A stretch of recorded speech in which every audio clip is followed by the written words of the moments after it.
Wis, ketemu lagi. Ngomongin VGA yang kita semua nggak mungkin beli. Kita tumpuk aja.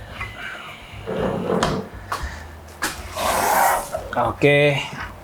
Jadi ini akhirnya gue baru megang 7900 XT. Gue cukup kecewa ya sebenarnya dengan 7900 XT yang menurut gue performance-nya itu sebenarnya benar-benar bagus banget. Oke, ada isu masalah vapor chamber yang harusnya AMD recall dan harus kalian pastikan ke toko kalau kalian juga mau beli. Dan menurut gue ini adalah benar-benar VGA yang benar-benar menarik banget, seperti yang gue harapkan, walaupun dengan harga yang gue nggak harapkan. Harga di atas 18 juta ya, coba gue cek ya. Iya, harganya itu adalah 18 juta. Jadi cukup jauh dari yang gue bayangkan. Gue ekspektasikan untuk reference editions ini tuh ada di harga 16 atau 15. Gue pengennya di 15 untuk 79 XTX. Cuman kita nggak dapetin, kita dapetnya di 18 juta. Gue nggak tahu bisa turun ke 15 itu kapan. Dan gue harapin harganya mulai turun di pertengahan tahun ini. Dan mungkin harganya juga nggak turun dan agak kesulitan untuk masalah stok karena AMD harus recall mungkin lebih dari 10% ya. Angka yang sebenarnya gede banget ya, 10% untuk suatu isu barang yang udah dirilis. Dan mungkin AMD juga harus, sebaiknya AMD itu ngasih tahu untuk serialnya biar pembeli yang udah beli ini pun juga nggak perlu ngecek. Jadi cuma ngecek boxnya aja dan tahu bahwa itu perlu ditukar untuk mendapatkan vapor chamber yang sesuai yang udah dibenerin.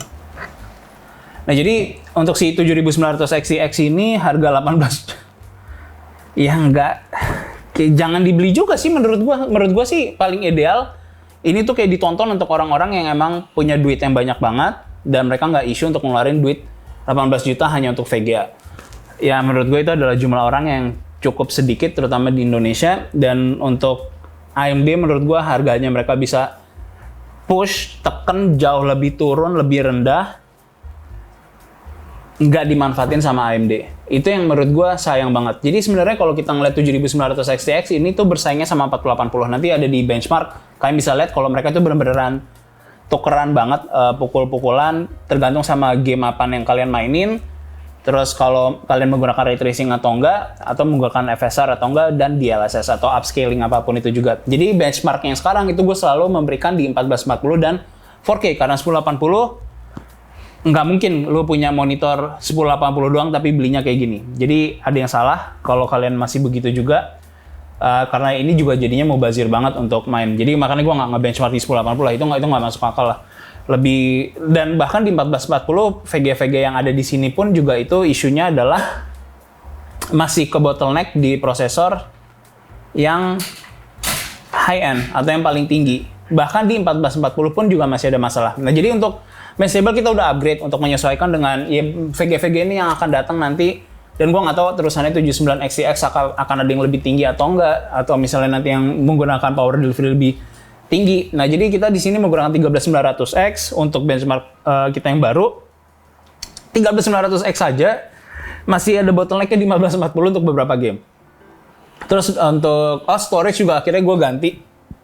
Karena sebelumnya kita pakai eksternal. Terus storage akhirnya gue udah gue review semua lagi VGA karena ada issues dengan menggunakan eksternal. Untuk bagian storage-nya itu punya issue. Jadi gue pakai SSD biasa karena sampai sekarang belum ada yang menggunakan PCIe 3 juga, atau bahkan PCIe 4 aja belum saturated untuk game-game. Jadi ini gue pakai apa sih, kemarin si David ngasih Core. Jadi punyanya Paradox, ini harganya berapa, Pit? 900 sekian. Iya, 900 ribuan. Jadi menurut gue ini benar-benar worth it banget buat kalian yang cuma buat nginstal game doang. Gue bandingin gak ada isu sama sekali, load times dan segala macam. Jadi harusnya udah nggak ada bottleneck di bagian itu karena kita udah mendapatkan yang paling tinggi. Dan untuk game juga belum ada yang direct storage juga. Kecuali nanti kalau ada yang direct storage mungkin gue akan menggunakan PCIe Gen 4 atau Gen 5 untuk SSD-nya juga. Jadi untuk urusan itu harusnya udah no issues. Untuk RAM juga kita udah menggunakan punyanya tim juga dengan 6400 MHz. Jadi harusnya udah no problems dan kita udah bisa benar-benar nge-benchmark purely cuman VGA-nya doang. Jadi untuk urusan performance-nya nih, untuk rasterization tentunya menurut gue yang paling penting tetap rasterized performance. Di Far Cry yang game yang paling tinggi sebenarnya performanya, kita bisa lihat AMD itu selalu menang ya untuk di game-game seperti punyanya Far Cry 6 dari zaman dulu. Kita bisa lihat di sini kalau mereka bisa dibilang pukul-pukulan. Kalian bisa lihat kalau di sini 79X itu malah paling tinggi di 1440. Tapi kalau kita balik ke 4K, nah di sini baru mulai ketinggalan oleh 4090 miliknya Gigabyte. Jadi ini adalah performance yang wajar banget, tapi udah bisa mengalahkan 4080 dengan performa yang cukup tinggi. Nah, kalau kita lihat di Valhalla, di sini juga sama, mengalahkan performanya 4080. Dan di Watch Dogs baru kita bisa lihat kalau performance itu di bawahnya 4080. Jadi, kalau sejauh ini kita bisa lihat, ya ini kedua VGA ini benar-benar pukul-pukulan. Dan mereka tukar-tukaran performa. Dan di game lama seperti Shadow of the Tomb Raider, hasilnya juga sama. Sebenarnya di 1440 pun juga kalian nggak akan merasakan perbedaan yang berarti. Dan di 4K pun juga sama, selama udah di atas 140 Hz, gue rasa udah minim banget performance perbedaan yang kalian bisa rasakan. Atau gue mungkin bisa bilang di atas 120 ya. Dan di Metro pun juga hasilnya sama, maupun di RDR hasilnya juga kalian bisa lihat. Keduanya ini benar-benar mirip banget dalam performance. Dan kita bisa lihat kalau kedua VGA, ya mana sih? Jadi kedua VGA ini, yang ini sama-sama reference, yang satu reference, yang satu founders, cuman yang ini nggak bisa kalian beli di Indonesia. Ini kalian bisa beli. Jadi keduanya ini benar-benar mirip banget secara performa, dan keduanya juga punya cooling performance yang sama baiknya. Walaupun kita bisa lihat kalau ini punya thermal mass yang jauh lebih gede ya, jadi performance-nya juga lebih cooling performance-nya juga lebih baik. Gua nggak pernah ngeliat ini lebih dari 68 derajat Celcius. Nah, jadi gua ngerasa keduanya ini benar-benar sama, dan harganya pun lebih menarik sih 7900 XT kalau kalian bisa mendapatkan yang nggak ada masalah untuk vapor chamber-nya. Nah, yang membedakan dari keduanya adalah masalah untuk game ini, kita ngomongin gaming dulu ya, adalah masalah ray tracing performance. Nah, jadi kalau kita lihat di ray tracing performance untuk di Port Royal, kita bisa lihat kalau ya udah ketinggalan jauh ya untuk suatu bisa dibilang ini adalah sesuatu yang paling tinggi atau bisa dibilang paling mentoknya miliknya AMD.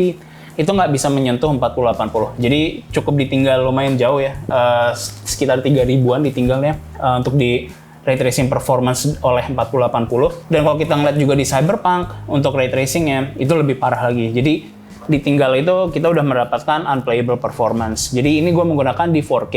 Tapi kalau kalian misalnya main di 1440 di mana kalian menyalakan DLSS yang quality, itu mereka menggunakan misalnya di 1440. Dan itu adalah performance yang udah benar-benar playable. Bahkan di 4080 kalian bisa mendapatkan sekitar 50-an FPS average di tempat yang paling penuh dan paling berat.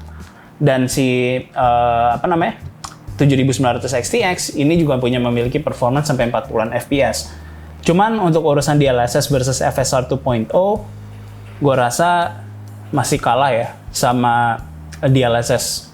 Bahkan DLSS 3 punya frame generation, cuman itu nggak gue bandingin karena isunya adalah bukan real frames atau real performance, karena itu menggunakan image regeneration atau image generation yang gua nggak bisa bandingin karena ini merender sesuatu yang beneran ada, dan di DLSS 2.0 juga sama, merender sesuatu yang beneran ada, bukan menciptakan suatu image yang ditempel di tengah-tengah antara suatu yang benar dibikin yang bohongan dan yang benar.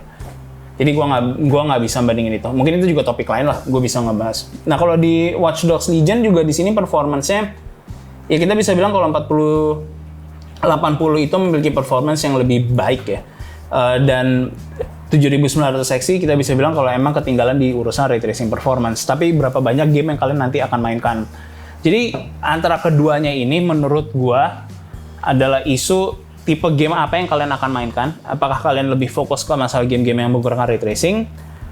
4080 akan lebih menarik. Tapi kalau mayoritas game adalah game-game ray trace, rasterized, gue rasa 7900 XTX adalah pilihan yang lebih baik. Gue nggak bilang harganya lebih baik, pilihan lebih baik. Karena orang yang bisa beli ini pasti bisa beli ini atau bisa beli 4090. Jadi urusannya di masalah itu doang. Jadi kalau kalian misalnya benar-benar ngepas banget budgetnya, gue rasa untuk game rasterized atau misalnya kalian mau pergi dari environment-nya Windows, ini adalah opsi yang menarik karena Linux selalu lebih baik untuk AMD.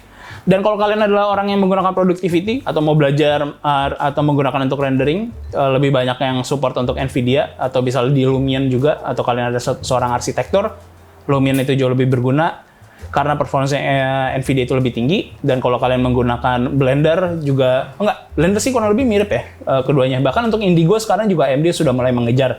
Jadi keduanya itu cukup mirip, tapi lebih banyak untuk kuda, terutama untuk kalian yang menggunakan untuk machine learning, seperti gue yang lebih prefer menggunakannya di offline, dan gue pribadi yang model training tanpa menggunakan cloud system, itu. Jadi gue rasa itu doang untuk 7900 XTX.